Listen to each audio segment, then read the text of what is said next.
This video is sponsored by GamerSupps. Stick around to the end of the video to hear a special offer they're making available through my channel.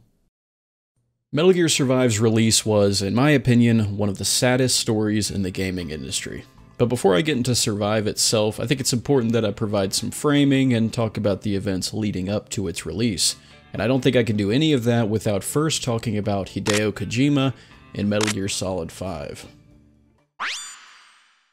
Being the head director, producer, designer, and writer of nearly every Metal Gear, it's safe to say Kojima had a big part to play in one of the greatest video game franchises of all time. To call him a man of ambition would be an understatement, and his ballooning goals that came with each release would eventually lead to his removal from Konami altogether.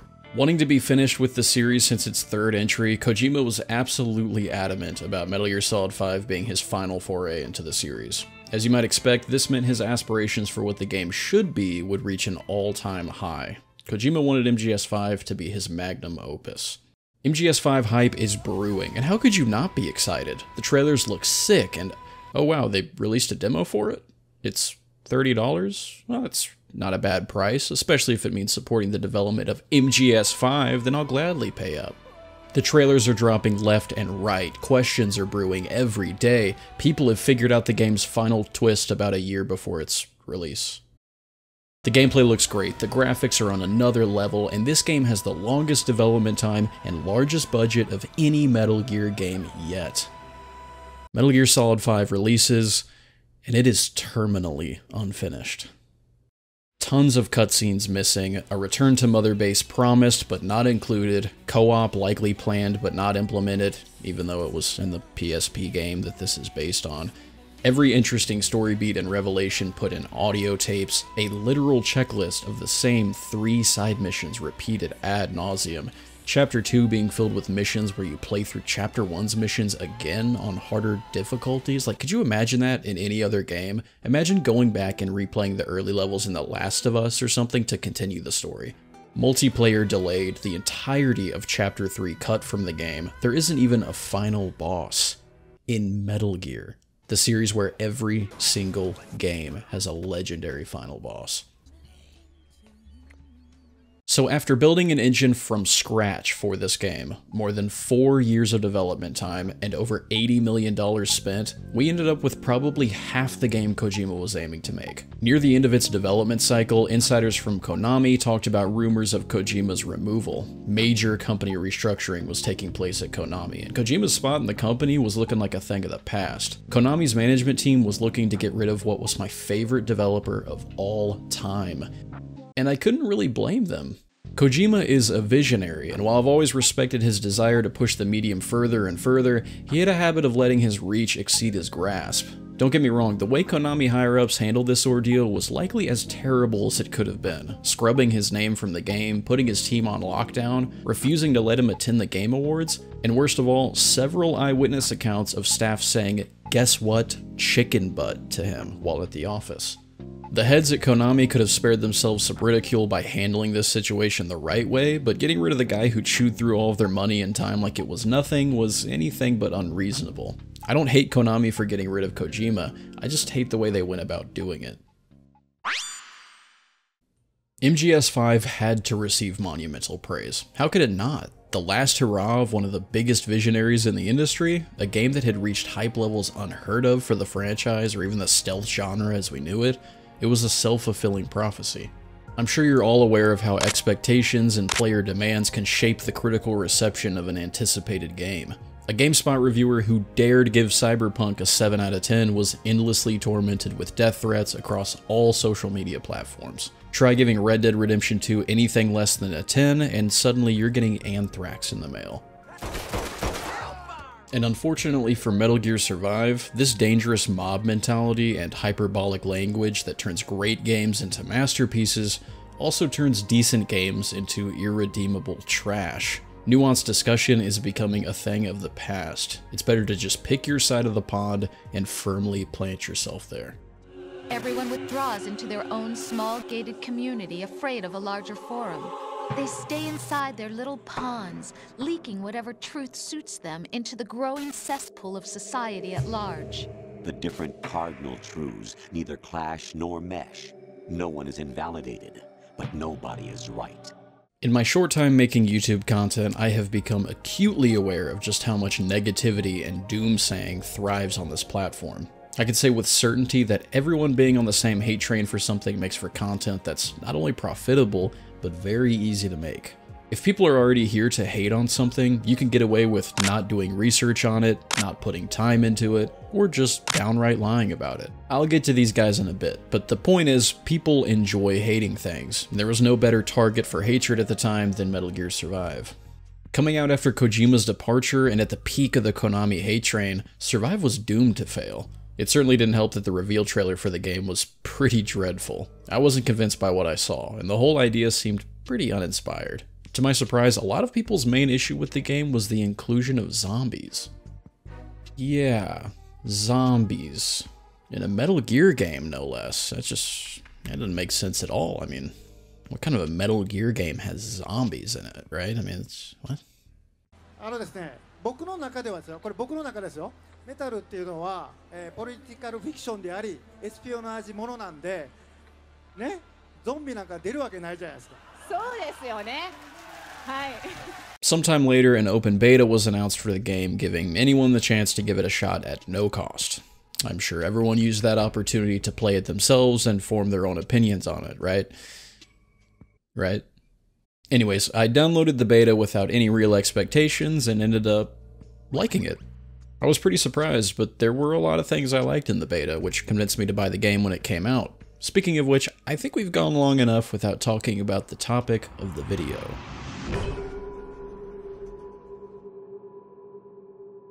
When I talk about Survive, I'm going to focus mostly on the positives, and because of that it may seem like I think this game is a 10 out of 10 masterpiece, but the reality is I think the game is just good.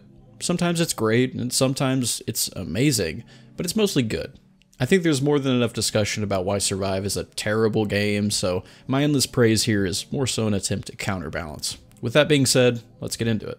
Survive's story opens with the XOF's attack on Mother Base that kickstarts the events of the Phantom Pain. Shortly after Big Boss flies away in a chopper, a wormhole appears over the base and begins sucking in everything in sight.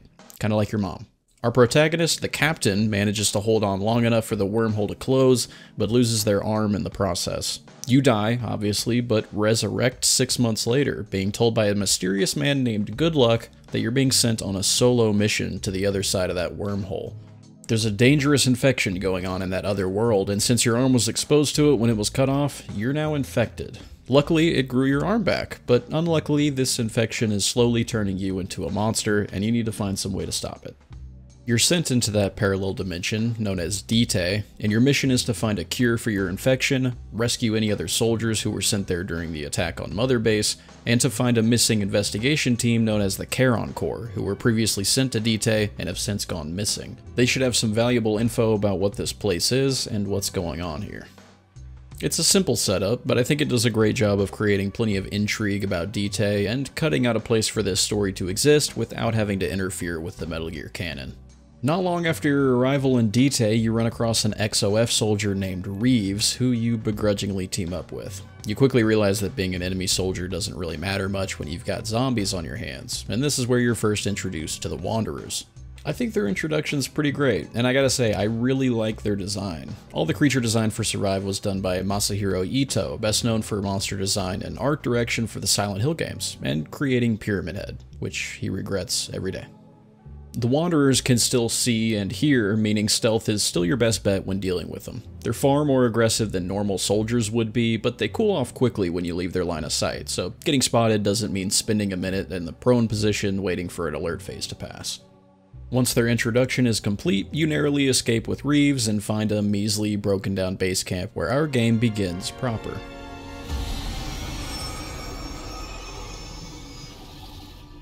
The story overall is a bit by the numbers, but I think it has plenty of cool moments and interesting twists that genuinely threw me for a loop.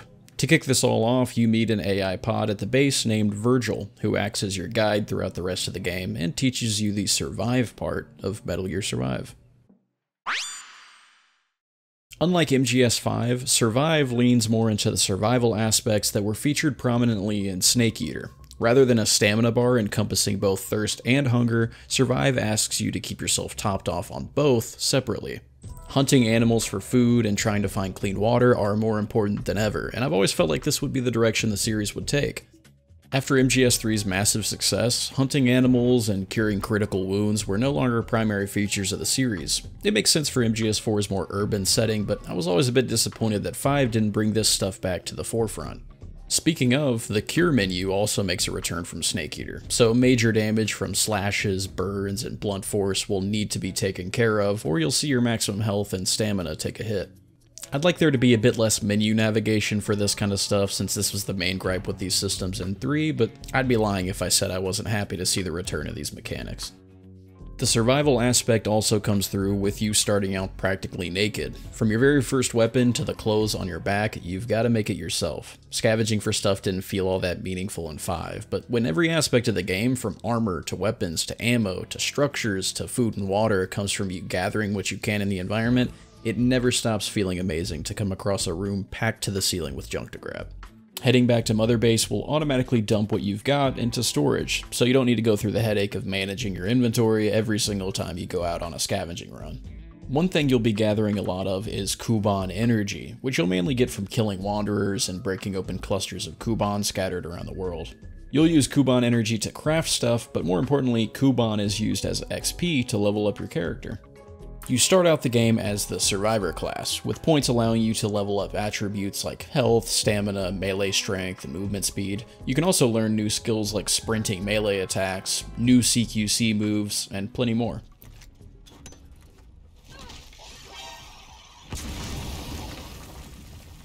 Later on in the game, you get the ability to pick a subclass, one of 4, which also lets you learn a new active ability.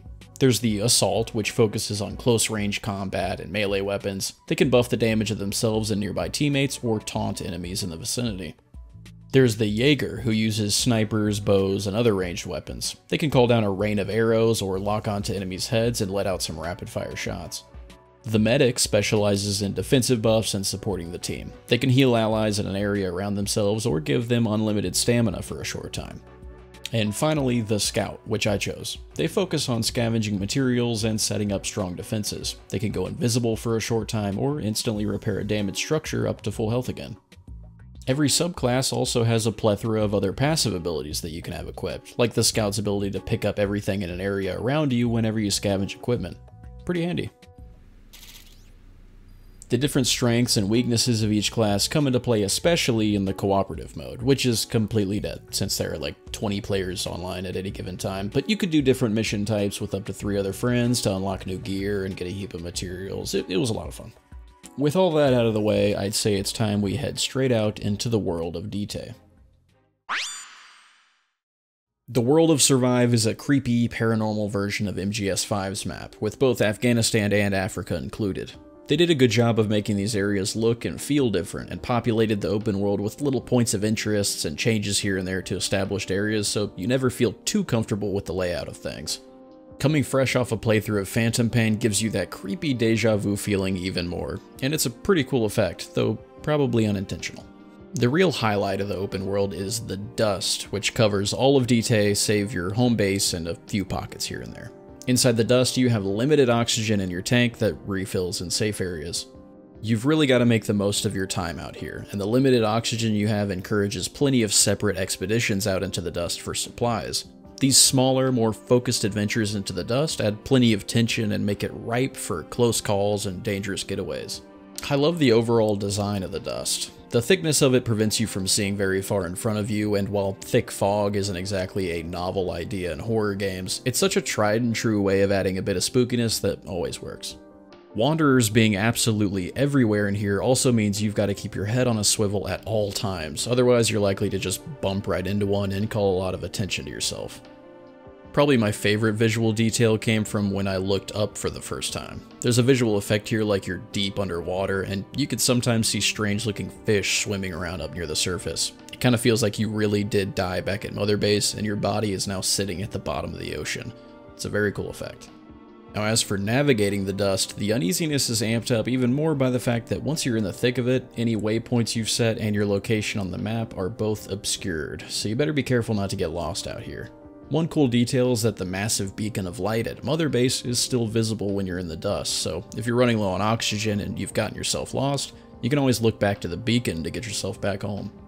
You could also push your luck and try pressing on, hoping to find one of those safe zones scattered throughout the dust. You won't know where these zones are until you find them though, since your map only fills out with areas you've been to. Once you've returned to base, opening up the map actually shows the exact path you took through the dust, and it's pretty fun to see yourself getting lost out there.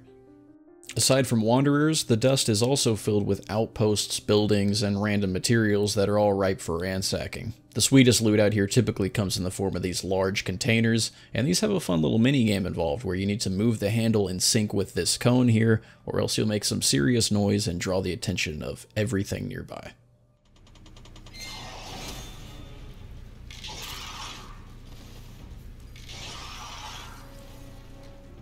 Not only are there weapons, armor, and crafting materials, you've also got my favorite loot to find. Cassette tapes for you to make your own mixtape with and play at your home base. There's also teleporters out here, which you can activate to unlock the ability to warp back and forth to these places from base camp. Booting one up for the first time activates a short defense mission where you need to defend the teleporter from a wave of baddies. Now is where I expertly segue into talking about the combat. Combat is largely defensive in Survive, and by that I mean you're mostly defending an objective, protecting a high priority target, or trying to hold out against waves of enemy attacks. It's fortunate then that Survive has such a large emphasis on base building and on-the-fly fortifying. All those materials you work to gather are used largely for this purpose. You can craft defenses and equipment at base and then bring them with you wherever you go. Whether this be stationary defenses like traps and walls, or offensive equipment like Molotovs and C4, there's plenty of stuff at your disposal. There's also different rarities of stuff to be found. Anything from basic wooden barricades and fences to automatic sentry guns and flame traps. All of this stuff is also used in building out your mother base, which you can also defend against waves of enemies for some sweet loot. Your actual weapons are similarly vast, with rudimentary weapons like bows, spears, and slingshots to more advanced stuff like assault rifles, shotguns, and engine-powered drills. There's a lot of variety in playstyles here, and the fantastic gameplay from MGS5 really pulls its weight here in making it all so fun to play with. The use of wormhole technology to instantly transport defenses to where you want them makes for frantic moments of quick fortification when enemies start closing in fast, and it just meshes so well with the frenzied nature of most of the gameplay. None of this would matter though if the enemies weren't up to snuff. Outside of the standard wanderers, we have bombers, who, surprisingly enough, explode. Yeah, all those fortifications you just built. Their head is heavily armored, so you gotta take out their legs or shoot them in the back. Even then, you can't do that near your stuff or it'll be taken out when they die. You'll need ranged weapons to take them out from afar, or you can just run past your defenses to take them out before they get too close. Stabbing them in the back also makes them not able to explode at all if you're able to do that. There are also mortars who stay far away and rain bombs down on your defenses. They're crazy strong and have a lot of health, so you need to take care of them right away. Unfortunately, their arm can also fire bullets at you when you get up close, so you'll need to rely on some equipment, snipe it from afar, or just make sure you can take them out quickly when you get up close.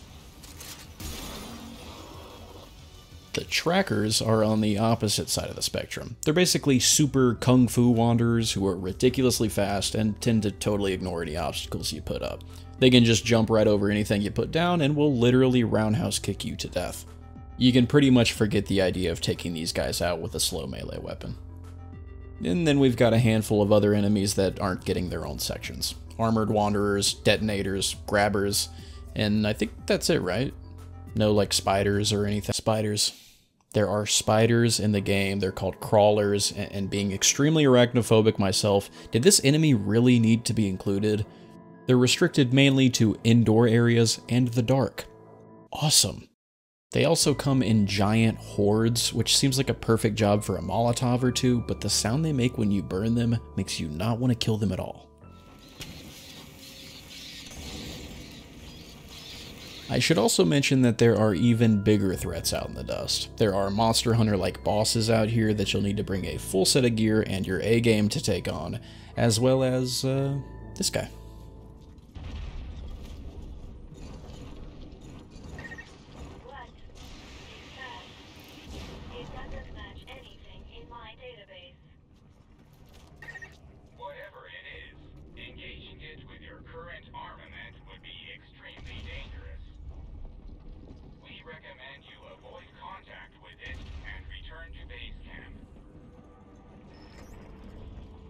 This is the Lord of Dust. It is football fields in length and lives out here in the dust, eating wanderers and you if you're unlucky enough to get in its way. When I saw this thing, I knew that there was some real passion from the team working on this game. Modeling and animating an enemy this gargantuan is no small feat, and it really took my breath away. I'm a huge fan of Shadow of the Colossus, so I've always had a ridiculous amount of love for gigantic enemies in video games, so seeing this dude was a real treat. As crazy as it may seem, I got pretty consistent reminders of the passion from the dev team. I think it's pretty easy to forget about the talent that makes up Konami's development team. While the management side of things has only gotten worse with time, it took a large team of passionate developers to bring us the Metal Gear franchise.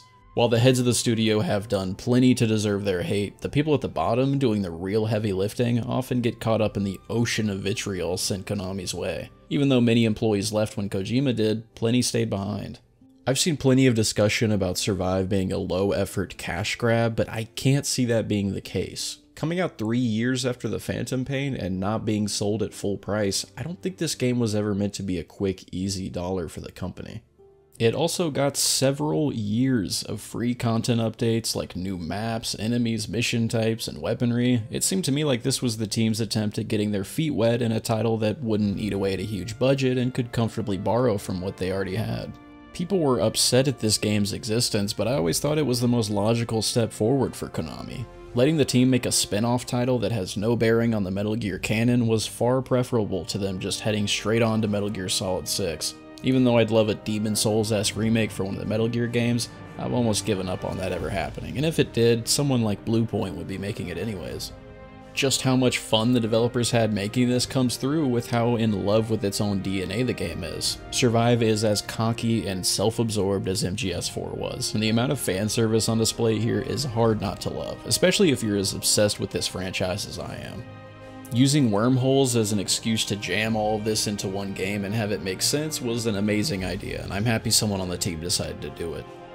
Wormholes are constantly appearing throughout the world, pulling in things from different points in time or other realities entirely. It's what makes it possible to have cosmetics like this, and gameplay moments like this.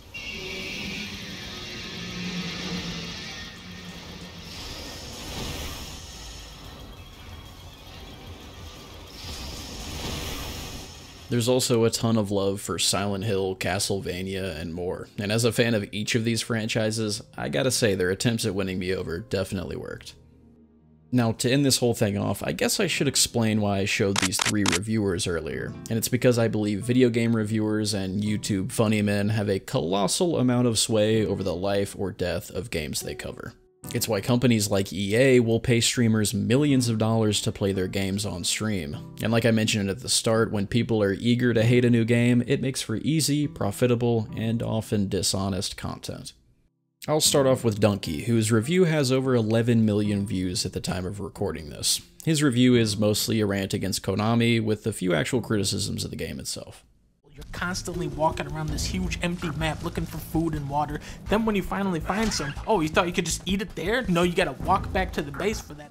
You actually can just eat raw meat whenever you want to. It only has a small, and I mean small, chance of getting you sick. I tried to get footage of this happening and I literally couldn't. I ate 6 things of raw meat and I didn't get sick a single time. I ended up clearing out this whole outpost of animals. Also, going out on an expedition into the dust without bringing food or water is very dumb, and the game literally tells you not to do that. Except your guy can't even run for 2 seconds without running out of stamina because it... Donkey complains about running out of stamina all the time while using footage of his malnourished character's reduced stamina as an example of this. Again, leaving the base without food and water. Also, you can upgrade your character's stamina. Gear you equip can also increase your stamina. I have the basic 5 points in stamina and no more. I've never upgraded it since, and I can run continuously for over a minute. I'll try to stop over-explaining stuff or I'll just end up sounding like a tutorial myself. Wouldn't want Donkey to skip over me. The entire map is enveloped in fog, so you can never tell where you are or where you're going. Even the waypoints will stop working when you're in the fog. You can actually see waypoints and your position on the map wherever the dust isn't as thick. You could also go to the safe points within the dust or look out at Mother Base's light to figure out where to go. Side objectives also have similar lights that can always be seen.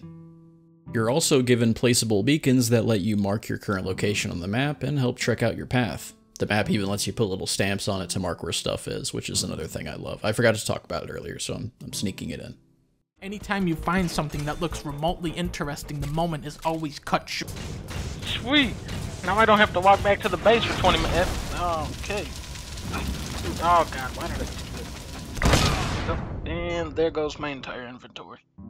Actually, your entire inventory is still right where you left it, all packed up in a box for you. It even marks exactly on the map where it is. If you want, you can also just go back to your most recent save, which means the last time you visited base or any safe zone inside the fog, and you keep everything you had at that moment. Every mission here plays out in one way. Put down a fence and hit zombies with a stick until you win. Every single time. If you're still in the first hour of the game, then yes, poking zombies through a fence is a pretty good strategy, but why would you do it? It takes forever, you ruin the durability of your weapon, and you're just slowly draining all of your oxygen while you sit here doing nothing. You can even see in the clip here that Donkey's castaway he's meant to be rescuing is just sitting up there slowly dying to the dust while he does this. This strategy also does not work against bombers, trackers, mortars, crawlers, or armored wanderers. Even a few enemies at a time will completely overwhelm you. His footage here has about 10 wanderers in it, and the fence is almost broken. This criticism comes up in just about every review you'll see about Survive, and it's a great way for reviewers to accidentally admit they've only played the first 2 missions of the game.